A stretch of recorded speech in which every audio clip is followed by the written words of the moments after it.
ನಮಸ್ಕಾರ ಸ್ನೇಹಿತರೆ, ನಾ ಕಂಡಂತೆ ಯೂಟ್ಯೂಬ್ ಚಾನಲ್ಗೆ ನಿಮಗೆಲ್ಲ ಸ್ವಾಗತ. ನಾನು ಇವತ್ತು ಸಮಾಜದಲ್ಲಿ ಇರಬೇಕಾದ ಒಂದು ಬದ್ಧತೆಯ ಬಗ್ಗೆ ಮಾತಾಡೋಣ ಅಂತ ಇದ್ದೀನಿ. ಅದು ಪ್ರಜ್ಞೆ, ಸ್ವಾತಂತ್ರ್ಯ ಮತ್ತು ಸ್ವೇಚ್ಛಾಚಾರ. ನೋಡಿ, ಈ ಪದಗಳು ಬಹಳ ಸೆನ್ಸಿಟಿವ್. ಇಲ್ಲಿ ನನ್ನ ಉದ್ದೇಶ ಸಮಾಜದಲ್ಲಿ ಈ ಪ್ರಜ್ಞೆ, ಸ್ವಾತಂತ್ರ್ಯ ಮತ್ತು ಸ್ವೇಚ್ಛಾಚಾರ ಎಷ್ಟು ಇರಬೇಕಿತ್ತು, ಹೇಗಿರಬೇಕಿತ್ತು, ಆದರೆ ಹೇಗಿದೆ ಅನ್ನೋದನ್ನು ಕೆಲವು ಉದಾಹರಣೆಗಳ ಮೂಲಕ ನಿಮ್ಮ ಜೊತೆ ಹಂಚ್ಕೊಳ್ಳೋಣ ಅಂತ ಇದ್ದೀನಿ ಅಷ್ಟೇ. ಆಮೇಲೆ ಇದು ನನಗೆ ತಿಳಿದ ಜ್ಞಾನ ಮಟ್ಟದ ವಿಚಾರ. ಇಲ್ಲಿ ಗಂಡು ಅಥವಾ ಹೆಣ್ಣು ಅವರಿಬ್ಬರೂ ನನ್ನ ಕಥಾವಸ್ತುವಲ್ಲ. ಇದು ಜೆಂಡರ್ ನ್ಯೂಟ್ರಲ್. ನಾವೆಲ್ಲರೂ ಸೇರಿ ಈ ಸಮಾಜನ ಈ ಹಂತಕ್ಕೆ ತಂದಿರೋದು. ಹಾಗಾಗಿ ನನಗೆ ಗೊತ್ತಿರೋಷ್ಟು ವಿಚಾರನ ಹೇಳ್ತಾ ಹೋಗ್ತೀನಿ. ತಪ್ಪಿದ್ರೆ ಕ್ಷಮಿಸಿ, ಆದರೆ ವಿಡಿಯೋನ ನೋಡಿದ ನಂತರ ನಿಮ್ಮ ಅಭಿಪ್ರಾಯನ ಕಮೆಂಟ್. ಸ್ನೇಹಿತರೆ, ಮೊದಲು ಪ್ರಜ್ಞೆ ಅಂದರೆ ಏನು ಅಂತ ತಿಳ್ಕೊಳ್ಳೋಣ. ನನ್ನ ಪ್ರಕಾರ ಅದು ಅರಿವಿಲ್ಲದ ಸ್ಥಿತಿ. ಸಮಾಜದಲ್ಲಿ ನಾವು ದಿನನಿತ್ಯ ಮಾಡೋ ಕೆಲಸದಲ್ಲೇ ಮುಳುಗಿ ನಮ್ಮ ಸುತ್ತಮುತ್ತಲಿನ ಸಮಸ್ಯೆಗಳನ್ನ ಗಮನಿಸೋದೇ ಬಿಟ್ಬಿಟ್ಟಿದ್ದೀವಿ. ಆದರೆ ಇಷ್ಟೇ ಅರಿವಿಲ್ಲದೆ ಅಥವಾ ಪ್ರಜ್ಞೆ ಇಲ್ಲದೆ ನಾವು ನಮ್ಮ ಮನೆ ಒಳಗಡೆ ಇರ್ತೀವ? ಇರ್ಲಿಕ್ಕೆ ಸಾಧ್ಯನಾ? ಮನೆ ಕ್ಲೀನಾಗಿರಬೇಕು, ಆದರೆ ಸಮಾಜಕ್ಕೂ ನನಗೂ ಸಂಬಂಧ ಇಲ್ಲ. ಇದು ನಮ್ಮ ಇವತ್ತಿನ ಅರಿವು. ವಿವೇಕಾನಂದರು, ಸುಭಾಷ್ ಚಂದ್ರ ಬೋಸರು ಪಕ್ಕದ ಮನೇಲಿ ಹುಟ್ಟಬೇಕು, ನಮ್ಮ ಮನೇಲಲ್ಲ. ಒಮ್ಮೆ ಯೋಚನೆ ಮಾಡಿ, ಎಷ್ಟು ಜನ ತಂದೆ ತಾಯಂದರು ಅವ್ರ ಮಕ್ಕಳಿಗೆ ಕಸ ಹೇಗೆ ಬಿಸಾಕೋದು, ಏನಕ್ಕಾಗಿ ವೋಟ್ ಮಾಡಬೇಕು, ನಮ್ಮ ದುಡ್ಡೇ ಟ್ಯಾಕ್ಸ್ ರೂಪದಲ್ಲಿ ಕೊಟ್ಟು ಈ ಸಮಾಜನ ಹೇಗೆ ಇಟ್ಕೊಂಡಿದ್ದೀವಿ ಅಂತ ಡಿಸ್ಕಸ್ ಮಾಡ್ತೀವಿ ಹೇಳಿ. ನಮ್ಮ ಜವಾಬ್ದಾರಿ ಬಗ್ಗೆ ಅರಿವಿಲ್ಲದೆ ಬೇರೆ ಯಾರೋ ಬಂದು ಎಲ್ಲ ಸರಿ ಮಾಡಬೇಕು ಅಂತ ಕಾಯ್ತಾ ಕೂತಿದ್ದೀವಿ. ಈ ವಿಷಯದಲ್ಲಿ ನಮ್ಮ ಪ್ರಜ್ಞೆ ಎಷ್ಟಿದೆ ಅನ್ನೋದನ್ನು ಒಮ್ಮೆ ನಾವೇ ಪ್ರಶ್ನೆ ಮಾಡ್ಕೋಬೇಕಾಗತ್ತೆ.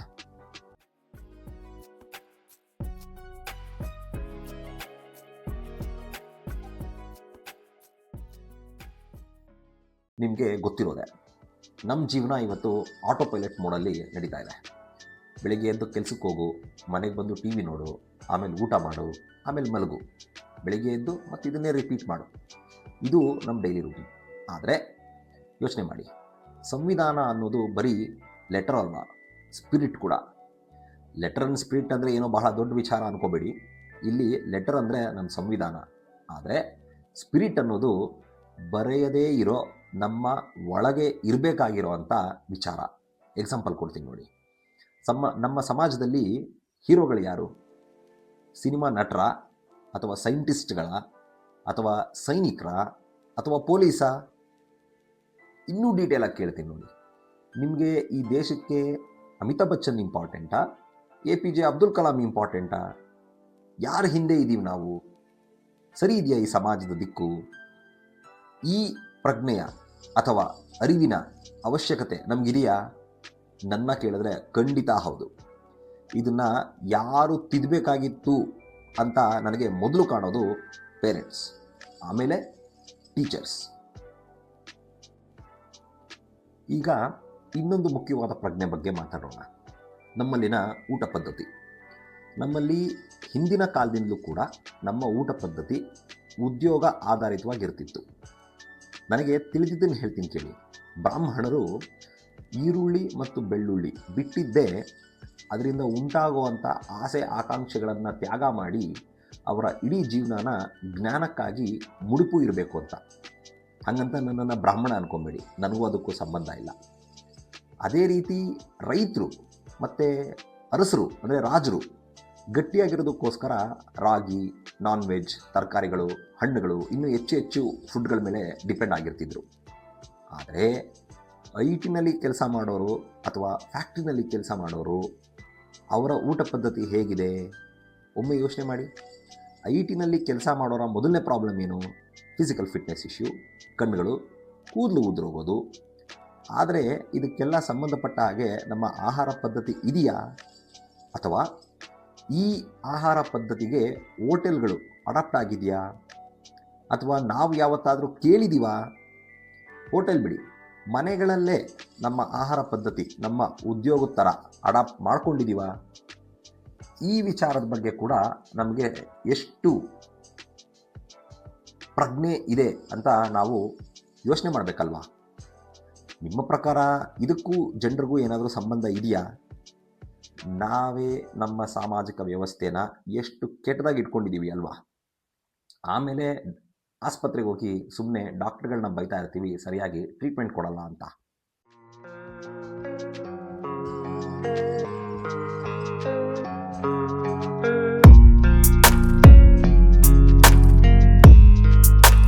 ನನ್ನ ಹತ್ರ ಒಂದು ಕತೆ ಇದೆ. ಒಂದು ಸ್ವಾಸ್ಥ್ಯ ಸಮಾಜ ಅಂದರೆ ಏನು ಮತ್ತು ಅದರ ಪರಿಕಲ್ಪನೆ ಹೇಗಿರುತ್ತೆ ಅಂತ ಹೇಳ್ತಾ ಹೋಗ್ತೀನಿ ನೋಡಿ. ಒಂದು ದೇಶದಲ್ಲಿ ಒಬ್ಬ ಪ್ರಜ್ಞಾವಂತ ಜ್ಞಾನಿ ಇರ್ತಾನಂತೆ. ಅವನನ್ನು ಅಲ್ಲಿನ ರಾಜ ಭೇಟಿ ಮಾಡಿ, ಅಯ್ಯ, ನೀವೇ ನಮ್ಮ ನ್ಯಾಯಸ್ಥಾನದ ಪ್ರಮುಖ ವ್ಯಕ್ತಿ ಆಗಬೇಕು, ಅಂದರೆ ಜಡ್ಜ್ ಆಗಬೇಕು ಅಂತ ಕೇಳ್ಕೊತಾನೆ. ನಿಮ್ಮಂಥ ಜ್ಞಾನಿ ತೀರ್ಪು ಕೊಟ್ಟರೆ ಅದು ಯಾವತ್ತೂ ಈ ಸಮಾಜನ ಸರಿ ದಿಕ್ಕಲ್ಲಿ ನಡೆಸುತ್ತೆ, ಹಾಗಾಗಿ ಬನ್ನಿ ಅಂತ ಬೇಡ್ಕೊತಾನೆ. ಆದರೆ ಆ ಜ್ಞಾನಿ ಹೇಳ್ತಾನೆ, ರಾಜ, ನಾನು ಈ ಸ್ಥಾನಕ್ಕೆ ಸರಿಯಾದ ವ್ಯಕ್ತಿಯಲ್ಲ, ನನ್ನ ತೀರ್ಪನ್ನು ಈ ಸಮಾಜ ಒಪ್ಪೋದಿಲ್ಲ, ನಾನು ಅರ್ಹನಲ್ಲ, ಹಾಗಾಗಿ ನನ್ನನ್ನು ಈಗಿನ ಈ ಸ್ಥಾನದಲ್ಲೇ ಬಿಟ್ಟುಬಿಡಿ ಅಂತ ಕೇಳ್ಕೊತಾನೆ. ರಾಜನಿಗೆ ಆಶ್ಚರ್ಯ ಮತ್ತು ನೋವು ಎರಡೂ ಒಟ್ಟಿಗೆ ಆಗುತ್ತೆ. ಯಾಕಂದರೆ ರಾಜ ನೋಡಿ ಸ್ವಲ್ಪ ಸಿಟ್ಟು ಕೂಡ ಬರುತ್ತೆ. ಹೇಗೋ ಅವ್ರನ್ನ ಒಪ್ಪಿಸಿ ಕರ್ಕೊಂಡೋಗಿ ಜಡ್ಜ್ ಮಾಡ್ತಾರೆ. ನಾಳೆ ದಿನ ಒಂದು ಕೇಸ್ ಬರುತ್ತೆ. ಒಬ್ಬ ಕಳ್ಳ ಒಬ್ಬ ಶ್ರೀಮಂತನ ಮನೆಗೆ ನುಗ್ಗಿ ಹಣ ಮತ್ತು ಒಡವೆಗಳನ್ನು ಕಳ್ತನ ಮಾಡ್ತಾನೆ. ಈ ಕೇಸ್ನ ಬಹಳ ವಿಚಿತ್ರವಾಗಿ ಈ ಜ್ಞಾನಿ ಸೆಟಲ್ ಮಾಡ್ತಾರೆ. ತೀರ್ಪು ಏನಪ್ಪ ಅಂದರೆ, ಕಳ್ತನ ಮಾಡಿದ ಕಳ್ಳನಿಗೂ ಆ ಶ್ರೀಮಂತನಿಗೂ ಇಬ್ಬರಿಗೂ ಸೇರಿಸಿ ಒಂದೇ ತರಹದ ಶಿಕ್ಷೆಯನ್ನು ಕೊಡ್ತಾನೆ. ಇದು ಆ ಶ್ರೀಮಂತನಿಗೆ ಬಹಳ ಆಶ್ಚರ್ಯ ತರುತ್ತೆ. ಈ ತೀರ್ಪನ್ನ ಒಪ್ಪೋದಿಲ್ಲ ಅಂತ ಹೇಳ್ತಾನೆ. ನಾನು ರಾಜನ ಬಳಿ ಹೋಗ್ತೀನಿ, ರಾಜನ್ನ ಭೇಟಿ ಮಾಡಿ ಈ ತೀರ್ಪು ತಪ್ಪು ಅಂತ ಪ್ರತಿಭಟನೆ ಮಾಡ್ತೀನಿ ಅಂತ ಹೇಳ್ತಾನೆ. ನಾಳೆ ಹೋಗಿ ರಾಜನ್ನ ಭೇಟಿ ಮಾಡಿ, ನೀವು ಈ ಜ್ಞಾನಿನ ಜಡ್ಜಾಗಿ ಇಟ್ಕೊಂಡ್ರೆ ನೀವು ಕೂಡ ಜೈಲಿಗೆ ಹೋಗ್ತೀರಾ, ಯಾಕಂದರೆ ನನ್ನ ಹತ್ರ ಇರೋ ಸಂಪತ್ತಿಗಿಂತ ಹೆಚ್ಚಾಗಿ ರಾಜ ಈ ವಿಷಯನ ತಗೊಂಡು ಆ ಜ್ಞಾನಿ ಹತ್ರ ಹೋಗ್ತಾನೆ. ಆಗ ಜ್ಞಾನಿ ಹೇಳ್ತಾನೆ, ನನ್ನ ಪ್ರಕಾರ ಒಂದು ಸುಸ್ಥಿರ ಸಮಾಜ ಅಂದರೆ ಎಲ್ಲರೂ ಸಮನಾಗಿ ಬಾಳೋದು ಅಂತ ಅರ್ಥ. ಒಬ್ಬರ ಹತ್ರ ಒಂದು ಹೆಚ್ಚಾದರೆ ಅಲ್ಲಿ ಇಂಬ್ಯಾಲೆನ್ಸ್ ಶುರುವಾಗುತ್ತೆ, ಅಸೂಯೆಗಳು ಶುರುವಾಗುತ್ತೆ, ಮತ್ಸರ ಬೆಳೆಯುತ್ತೆ. ಹಾಗಾಗಿ ಸಮಾಜ ಒಂದು ಸರಿಯಾದ ದಿಕ್ಕಲ್ಲಿ ಇರೋದಿಲ್ಲ. ಹಾಗಾಗಿ ನನ್ನ ತೀರ್ಪಿನಲ್ಲಿ ಯಾವುದೇ ತಪ್ಪಿಲ್ಲ, ಆದರೆ ಈ ತೀರ್ಪನ್ನ ಈ ಸಮಾಜ ಒಪ್ಪೋದಿಲ್ಲ. ಹಾಗಾಗಿ ನಿಮಗೆ ಮೊದಲೇ ಹೇಳಿದ್ದೆ, ನಾನು ಈ ಸ್ಥಾನಕ್ಕೆ ಸರಿಯಲ್ಲ ಅಂತ. ರಾಜನಿಗೆ ತೀರ್ಪು ಸರಿ ಅನಿಸಿದ್ರೂ ಆ ಜ್ಞಾನಿಗಳನ್ನ ಕೆಳಗಿಳಿಸ್ತಾನೆ. ಯಾಕಂದರೆ ಇದು ಅವನ ಸ್ಥಾನಕ್ಕೆ ಮುಳ್ಳಾಗತ್ತೆ ಅಂತ ಅವನಿಗೆ ಗೊತ್ತು. ಇಲ್ಲಿ ರಾಜ ಅಂದರೆ ನೀವು ಇವತ್ತಿನ ಪೊಲಿಟಿಷಿಯನ್ ಅಂತ ಇಮ್ಯಾಜಿನ್ ಮಾಡ್ಕೋಬೋದು. ಆ ಶ್ರೀಮಂತನ ಇನ್ವೆಸ್ಟರ್ಸ್ ಅಂತ ಇಮ್ಯಾಜಿನ್ ಮಾಡ್ಕೋಬೋದು. ಈ ಕಳ್ಳನ್ನ ನೀವು ನಾವು ಅಂತ ಇಮ್ಯಾಜಿನ್ ಮಾಡ್ಕೋಬಹುದು.